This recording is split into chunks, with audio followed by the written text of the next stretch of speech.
Good evening, everyone. This is RJ coming live to you in effect with another version and another episode of the Walk Around Table. And would you all like to go around and introduce yourselves? Jeffrey, This good to see you guys. Oh, sorry about that. Jeffrey Jr. Let me pass it to Jeff Sr. Jeffrey Senior, Jeffrey Senior, Oh, and I last but made not least, it's Justin. oh, Scoosh, Book, and Bear. just That's their nicknames, by the way, in no random order, but or no orderly order. it's Scoosh, Book, Justin. and Bear. So. Justin, what's the topic going to be this evening? I wanted to bring the topic of hip hop into the fold because Clips, their new album is out. I haven't listened to the whole thing yet, but like it's from what I heard, it's a really good album, and it's gotten the hip hop community talking a lot about how good of an album it is, especially from guys who've been in the game for so long. So the topic is, how does hip hop contribute to the image of the black man in America? And I wanted to talk about that. Um, what are some pros and cons that hip hop has had on black culture? And I want to hopefully end it on a discussion about who's in your top 10 of best artists. Okay. Yeah. You want to start, Justin, or you want somebody else to? I mean, I could start. Okay. So, I'll answer my question directly. How do I think hip hop has contributed to the image of the black man in America? Um, I feel that hip hop has always kind of been a double-edged sword. I feel that depending on who you're talking about, the representation in hip hop ultimately, honestly, I feel is a more of a negative representation of black men than a positive representation because I feel like, but when you get those positive um, representations, I feel like those are some of the best jewels you can find. And and when I mean, fortunately for hip hop, I believe that it kind of filters out the bad. It sees what's whack and it dismisses it early, in my opinion. But I feel like the newer generation, maybe this is me getting older, but I feel like some of the newer generation, they have more whack artists than good artists. And I feel like some of those artists are more focused on the negative. Um, which is why I feel like now, if you're talking about hip hop now, I feel like it is more of a net negative than a net positive. But honestly, I feel like when you're talking about the generation of music that we came up in, and especially the people that I listen to, people like J. Cole, people like Lupe Fiasco, guys like Kendrick. I think these guys have such notoriety and such fame to the point where they can kind of overshadow some of that negativity and put a spotlight on positive brothers who have good messaging. But I feel like these guys are getting older now, and I'm worried at the fact that there's no young guys kind of carrying that torch anymore. I don't see any wave of like newer hip hop that is trying to carry on a positive black male message. And I feel like J. Cole, honestly, and I would say Kendrick too, are kind of like the last of those, are the last of like a dying breed. And I don't really see any like, new guys on the horizon that can really fill that spot. But that's my take on it so far. But what do you guys think? I mean, I would agree. I think that um, artists that I can think of that provided a positive black image, black male image in hip hop, artists like Jay-Z and the entrepreneurship, right? And going from kind of rags to mogul, Mhm. and showing that image, and then empowerment and getting the stories of people's upbringing out to the masses.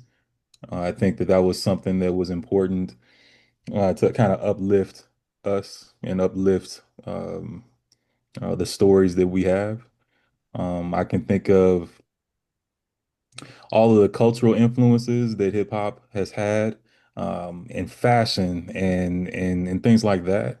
Right. I mean, the minute that you see somebody wearing something in a music video, which by the way, I haven't seen a music video probably in 10 years. I don't even know if they exist anymore. But um, They don't. Like you got to catch it on YouTube if you're lucky. Or Apple But Music. Apple Music does the whole thing, but it's not like well, '06 in Park where you had it was a whole event, which I miss. I mean, yeah. so y'all remember that, so the artists will come on, and they had rap battles, and all of the fashion and everything, and you watch them, and like, okay, that's something that's cool. That's something that I'm gonna wear to school. That's what I want to look like. That's what I want to emulate. And I think that that had a positive impact on the culture. And then I think also. Um, it led to it was like a crossover, right? So it wasn't only music artists, but it was hip hop spanned into into other areas like sports, right? So if you think about Allen Iverson and other people like that. So um as far as positivity goes, I think there's a lot that was positive, storytelling and everything else. But when I think about it, I don't consider anybody that's newly out now, to Justin's point, carrying that torch and continuing in that way. I'm thinking of folks like Tupac. I'm thinking of folks like I mentioned, Jay-Z and J. Cole's, you mentioned him, people like that. And when when they stopped, then I'm not sure how far long it's gonna be and You know how who it's gonna take. Yeah. you know who I think would have carried that torch was Nipsey Hussle. Mhm. Nipsey Hussle to me was one of those guys, yeah, who I felt was super talented, had a positive message, had an entrepreneurial spirit, was about setting up black businesses, and he died before his time, and and I felt the same. Like the only guy that I felt a real like affinity for that was like amongst the newer class was Pop Smoke. I don't know if you've ever listened to Pop Smoke, by the I way. have, and he's going too. Yeah, and he's going too. And like and Pop Smoke was like he was my favorite of like the new class. And like I don't even listen to like the new class. And but he caught my eye because of how much he sounded like 50 Cent. And like when I caught on to his music, I was like, dude, this dude is dope. I'm like, and then like I find out I'm like somebody killed him, and then like that kind of let me down because like he was like my one guy that I can point to, like, oh, then yeah, I can see a good future for him in music. Yeah, but what do 50 you is think? another one, by the way, right? Yeah, As far as like mega mogul entrepreneur, out in different industries, right? So he may have Successfully. started in music, but like power and the power universe and all of his other businesses and things. I think that he's in that sense, a good role model for people, something to strive for in that way, you Mhm. know. Oh yeah, because he followed. I think he followed Jay-Z's blueprint a lot because like he came with the music, but not only he came with the fashion, he came with you know uh the water bottles, or was it the vitamin water? And he had like a whole his hands in like so many different pots. Like Jay-Z did the, Rockaware, then he did the champagne deals and, Tidal and all of these things. So I feel like even though 50 Cent like had a thing where he felt that Jay-Z was his rival, I feel like 50 Cent he studied his blueprint, like pun intended. I mean, Jay-Z has Yeah. the blueprint and he studied it and implemented it in a way that I felt was very similar. So I do feel like he was like kind of watching his moves a little bit. And don't forget about Dr. Dre and Beats. Dr. Dre too. Yeah. Yeah. Well, let me step in here with the old man's point of view on this stuff, right? All this stuff started with James Brown. Let me put that out there. All of it started with James Brown. But, I look at all of these artists and the ones that I guess I listen to are, somebody like, 50 Cent. I listen to some of his music. Tupac for sure. I listen to his music. Um, Ice-T, Ice Cube, you know, all of I, these guys, I Jay-Z. remember I remember you said you really like Mystical because he sounded like a rap version of James Brown to you. Yeah, He do. yeah, he does. He He do. does. Mystical. I work out with Mystical, but looking at these guys, all of them started basically with nothing. I'm gonna give you the positivity of all of that. They basically started with nothing to me. Some of them were involved in drugs and crime and things like that on the backside when they first started. But now look at them. They struggled through that. And I think they were very persistent in what they wanted to do in life. And I think once they got into music, it pointed them in an upward direction. And now these guys are just moguls. They're guys that are in movies. They're guys that I see on TV. They're doing commercials. Look at Snoop. This guy, this guy's on every television show, it seems like everything, from the Super Bowl, to you name it, any commercials with, Martha Stewart. But I think it takes like you said, Justin, it's like a double-edged sword sometimes with the positive and the negative, because a lot of times, especially in the media, they get one of these guys, and the first thing they want to do is reflect on what they did in the past. You know, he came from this, he did this in the past, and but now look at him. But I think these guys are definitely, in my opinion, they're role models, I think, even if they don't want to be a role model.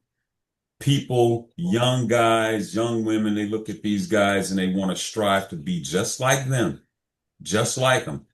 And I think they're put out there to send a message. And I think their music, looking at like Tupac's music, I listen to that, and that's a struggle in his music.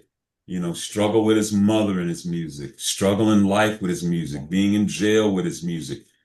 Those are life stories that, fortunately for music, he could tell those stories.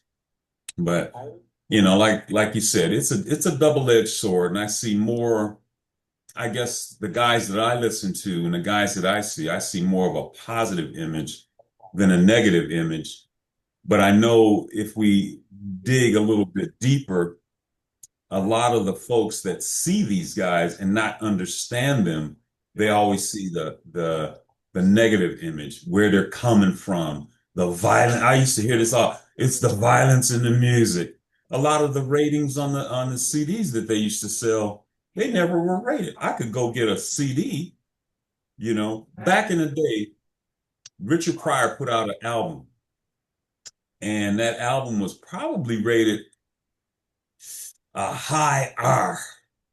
But you never saw that rating on music until rap and hip hop came onto the scene, where they had to start rating this stuff.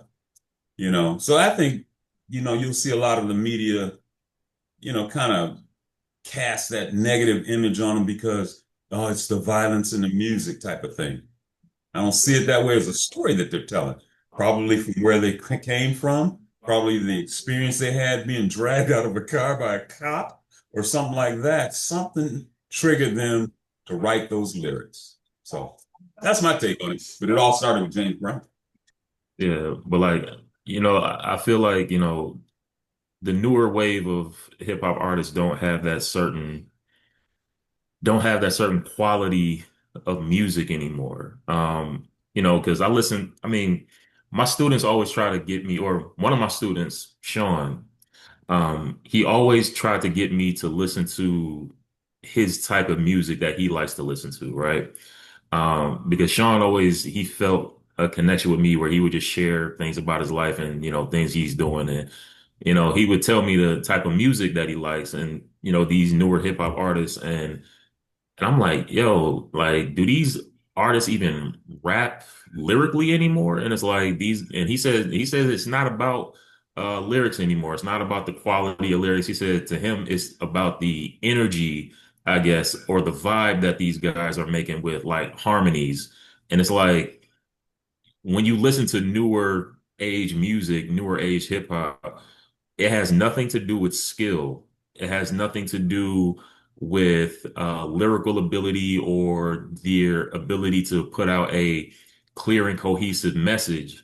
It's all about, can I make this song sound good without really saying anything?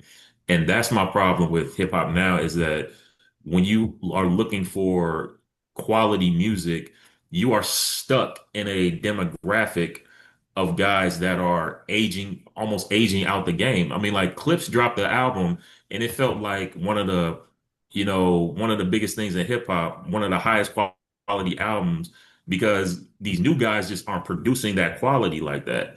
And if you look at Clips, these guys are in their 50s. Like Pusha and Malice are in their 50s. Um, and it's like this is the type of thing that we have to that we see now, where like the older generation are still doing it to a top tier level, but like we don't see anybody in the younger generation kind of picking up the slack, which is, a problem that I have, because I don't know if it's ever going to get to a point where you have more J. Cole's, more Kendricks, or more guys that are actually have something to say like on the scene like that anymore.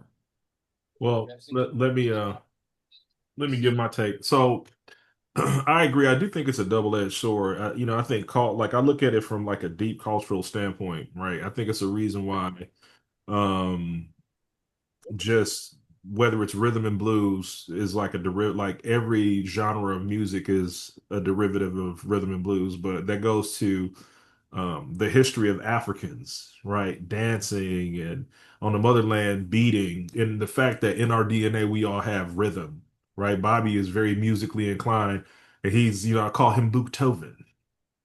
Played it, he can play. He can play all of that.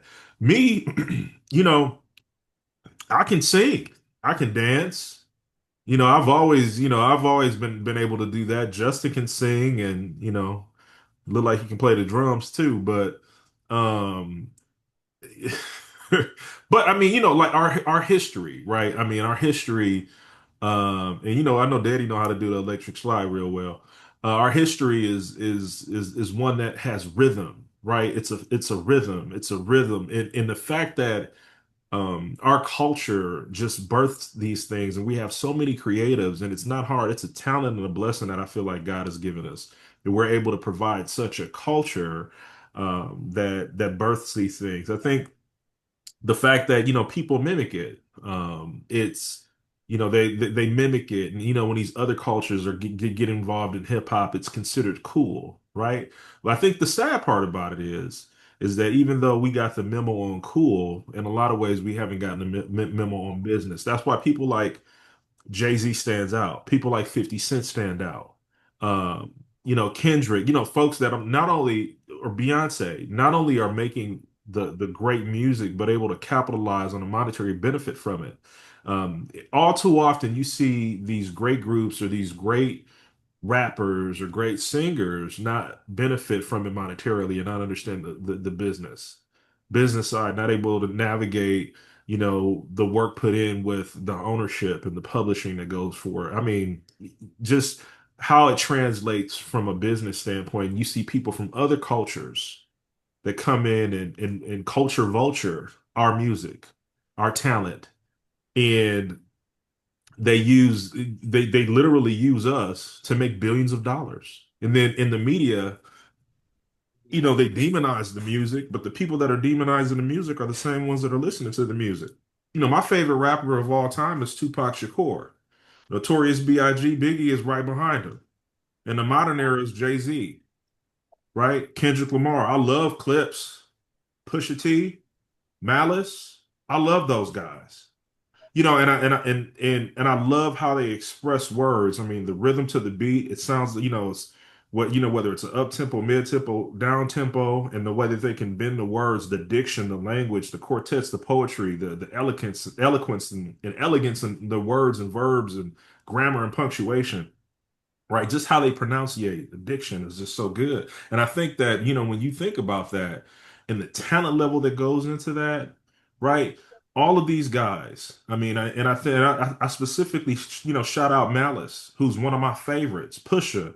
They have translated rap into being something like rock and roll, where you saw it be kind of a young man's game where guys were retiring out in their 30s and then they would kind of be like, oh God, when you turn 40, you kind of got to retire out of rap. But in rock and roll genre, these guys they play rock and roll until they're 100 years old. Look at Mick Jagger. Yeah. And this is our music, right? So the fact that they are able to deliver bars and quality hip hop and tell stories, but I think the negative idea, I think that when you look at people, even just the way I dress hip hop. I also know how to dress casual, but it's a part of my DNA. So I think that what's happening is I think that finally you have it like not only the cool turning into it kind of turning the culture and manipulating the culture to the point where it's not demonized to be a part of hip hop, right? Because I think that it's that double standard of, oh, we hate hip hop because it's black, and but then we want to consume it because it's amazing, right? And so I think that now you're starting to see the ownership and the control, and you're starting to see other moguls that have no, other black moguls that have nothing to do with hip hop be a part of hip hop, right? Whether it's fashion, whether it's movies, whatever, and it's starting to broaden out in the diaspora, and I think that's the good thing. So I think it's always, whatever we touch, that is the gift and the curse, right? With everything. It doesn't matter whether it's hip hop, business, it's gonna get hated on in the world because that's the burden as Africans, African Americans and Africans that we have. But everything we touch is gonna turn to gold. And I think that it's on a great trajectory. And I love to see, guys that are 48 and 52 making music. And I'm 38, right? And it's still cool. Like, it's still cool for me to, like, I mean, we're not, you know what I'm saying? You still can be attractive, and you can still have your swagger.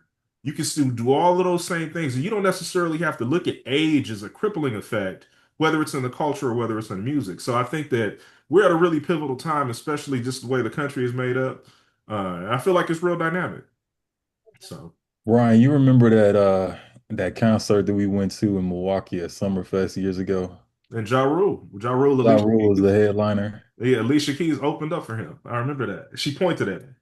You And remember she that didn't was a point at long you. time ago, dude. Long time ago. She didn't point at you because I was standing next to you. Oh, But anyway, so She was pointing at security, is what she was doing. Get y'all out of there. I was Security. thinking about because we won those tickets. I forget now why how we won them. We won those tickets when we were in the front row. And if you ever go to any kind Yeah. of concert and you in the front row, don't go to the bathroom, don't get nothing to eat because folks trying to steal them seats when you get back. So we had to, elbow our way back to the seats. But what I remember, especially when Ja Rule came out, I remember looking back at this crowd that was just huge. Mhm. And it wasn't a whole lot of black people in that crowd of thousands of people. Right. And so the way I look at that is I don't know about other genres, but when I think about the even the artists, not all the artists are black, right? In hip hop. Um all the definitely the fans are coming from everywhere, right? So I think hip hop, I look at hip hop as inclusive, right? I mean, we welcome that genre welcomes all people from all different parts of life and all different because look, I think undeniably when we start doing our list, Eminem is gonna be in my top five. Mine too. You know what I'm saying? So it's not about um, where you come from necessarily, I think, is do you have the skills? Do you have something to contribute? And do you have a love for the music? And we can identify a bunch of different people from different parts of the world and different parts of life that have made contributions in this genre. Yeah, but and I agree, right? I think that it's an inclusive music. It's an inclusive culture. But I think that, the thing that we have to understand, I think that it's inherently black, right? It comes from black people. I'm not saying it's just for black people, but I Oh, think we started it. yeah, that I think that it has to be a healthy respect. Even country music. So it's like the dynamic that's going on with Beyonce. They're like, oh, she can't make country music because, she's black. And it's like, don't you know that country music is a derivative of R&B, a rhythm and blues? Rhythm and blues was started by, every genre, rock and roll, every genre of music was started by black people. So I think that the healthy respect of not just, talented artists that come in from different cultures and say, you know what, this is my music, right? But then the African American culture and heritage as a general presence not being given the respect, right? You're out in the world and you see people dressing hip hop, right? They're looked at a certain funny way, with the exception of those who open their mouth to sing and rap or that can get on TV. I'm talking about the extended part of the culture because then we have other people that come from different cultures dressing like we dress, rapping like we dress. It's almost looked at as cool, but when we do it just as a matter of routine, right, it's demonized. So I think that that's the part of it that I want to really put out there. I really want the world to respect that the root of this music, the root of the heritage is African American, right? And so it's respect that and respect our culture especially if you want to be a part of it. But don't want to be a part of it and then demonize it at the same time when you move along the spectrum of cultural and societal norms that, it's okay to demonize it in one respect and then want to culture vulture it and benefit from it and make music with it on another respect and everything and all the different double standards that kind of meet in between. So I agree, but I think that's one of those things that I think need to be clear um to the extended audience, So No, You have a top 10 list there? You got a top yeah, 10 list? yeah, we got a few minutes. Let's go Let's, around the table and see and talk about the top 10. We might just have enough time to list them, but should I I start? mean, I'll Anybody start. I'll anybody start. else I want to want to start start? because I think I rattle them off. Count me out. Oh, let, you don't got it written down? Okay, let's No, go. no, count me out. Yeah, Tupac, okay. yeah. Jay-Z, Biggie, um, Snoop Dogg. Nas, Uh-huh. um,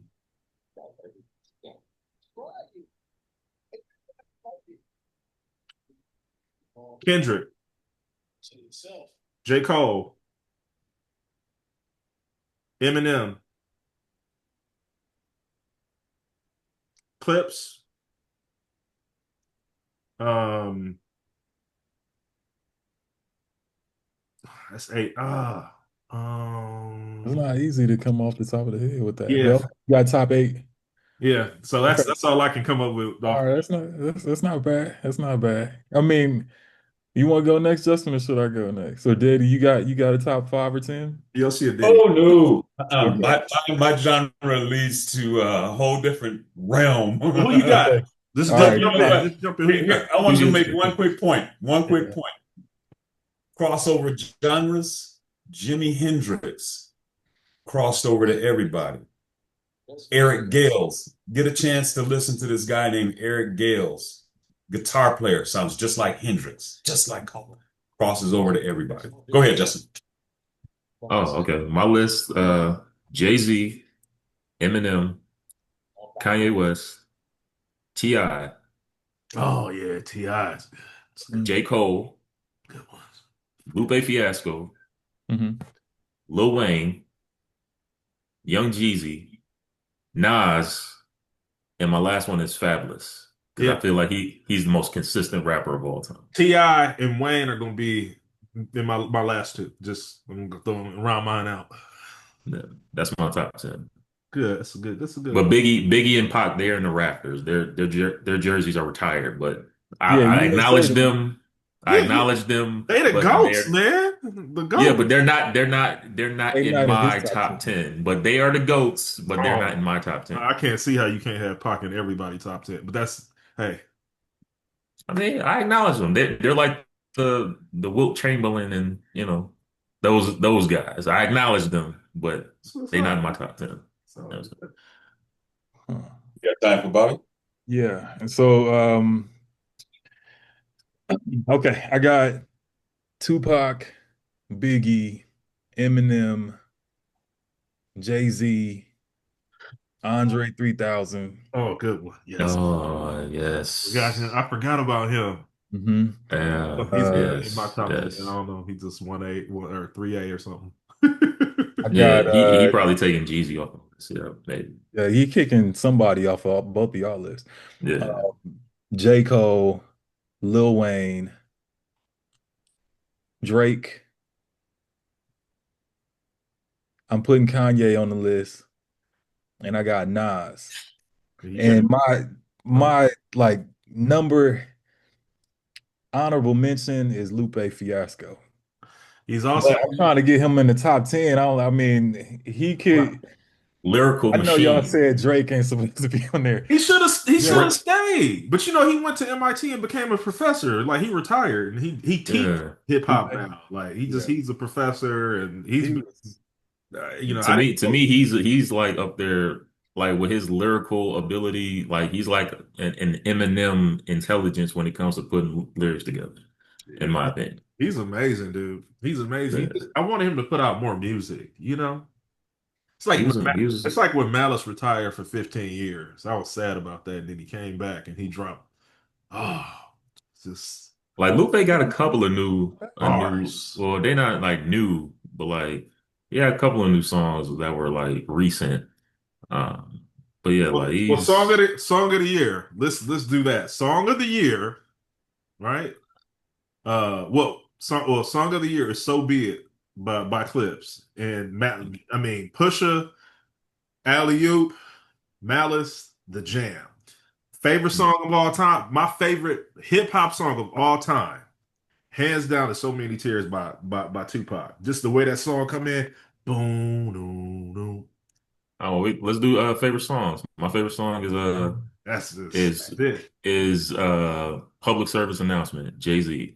That's my favorite That's a good. song, hip hop song Hey, that's a good one right there. of all time. Public That's a Service good. Announcement. That's a good Allow one. me to reintroduce myself. My name is Hove. Boom, That song right there, most incredible song I ever heard in hip hop. Yeah, that intro go hard. I like that. Yeah.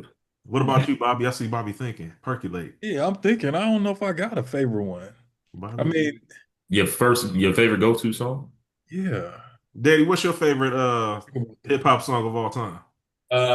It's probably ludicrous zip codes. Oh, Zico. I got Oh, don't let your I mama hear got that.